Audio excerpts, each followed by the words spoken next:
There's a moment near the start of No Other Choice where Yu Man-soo stands in his garden growing expensive eel, a gift from the American investors who are, unknown to him, about to fire him.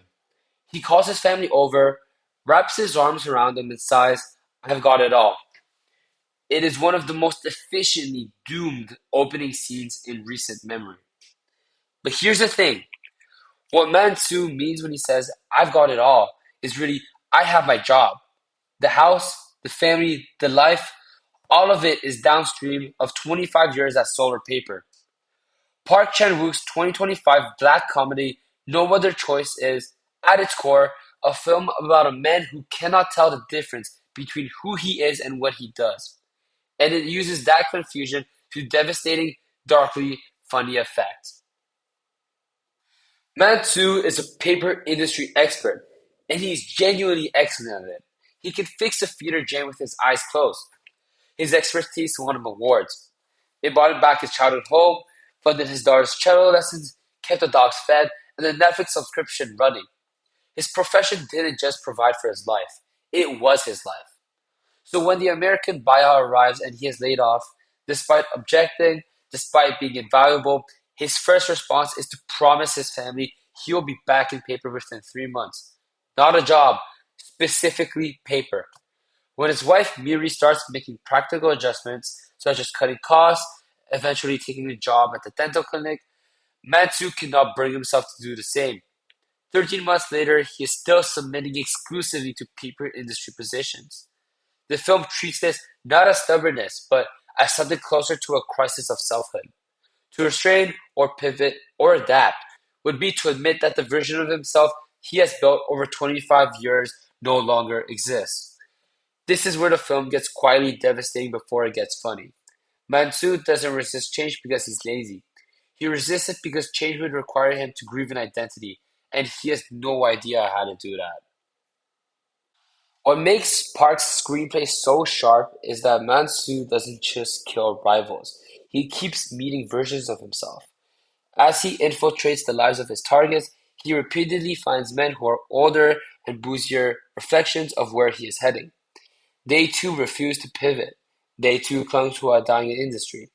One of his would-be victims is living in a sprawling house that's gone to seed. A man who let himself go entirely once the job went. Mansoor looks at him and sees a mirror, and shoots anyway. Park literalizes this through his signature visual language. In one extraordinary shot, Mansoor's face is superimposed over the forehead of a man he's called in for a fake job interview, pulsing there like a headache. In another, a close-up of ladybugs consuming leaves dissolves over Mansoor's face as he cradles a rotting tooth. The imagery is unmistakable. He is both predator and the thing being consumed. His identity, fused to a dying industry, is rotting from the inside. There's also a quietly devastating detail running behind the comedy. Mansoor has a greenhouse, and he is clearly a gifted gardener. Patient, attentive, skilled. Multiple characters notice it. The film never says it out loud, but the point lands gently. He already has another life available to him. He just can't see it because it isn't paper. None of this lands without Lee Byung-hun, who gives what may be the most precisely calibrated performance of his career. The key to Mansu is that he is never unaware. He's intelligent, even self-aware, but he's constitutionally unable to act on what he knows. Lee plays the gap between understanding and denial with extraordinary nuance. Mansu starts dressing for interviews that don't exist. He rehearses acceptance speeches in car park reflections. He builds a spreadsheet of competing candidates, a so-called stability plan that is just a list of names to be crossed out. When Miri announces she's selling the house, his childhood home, the place his father's farm once stood, Mansu doesn't argue. He just goes very still. Lee makes you feel the full weight of that silence. The house isn't a house. It's proof the job meant something. Without it, even the home becomes a lie. The ending of No Other Choice is one of the cruelest jokes in recent cinema, told completely straight. Mansu eliminates all seven of his rivals. He gets the job. He wins. And then, in his final interview at the new company, he learns the plant has fully automated. He takes the position anyway. and the last image shows him standing alone on the factory floor as a lights-off system triggers around him, the machinery running without him, the building emptying itself of human presence. He fought to re-enter a world that had already made him obsolete. He committed murder to reclaim an identity the economy had already dissolved.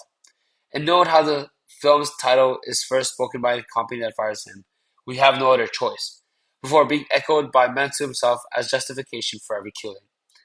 Park is making the point with his scalpel. The logic of elimination flows downward. Mansu doesn't invent it, he learned it from the people who discarded him. No Other Choice is a film about what happens when a person mistakes their profession for their soul. It's funny and then frightening and then sad.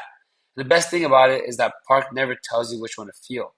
He just leaves you with a man standing in the dark of an automated factory, still wearing his good suit, still ready for work.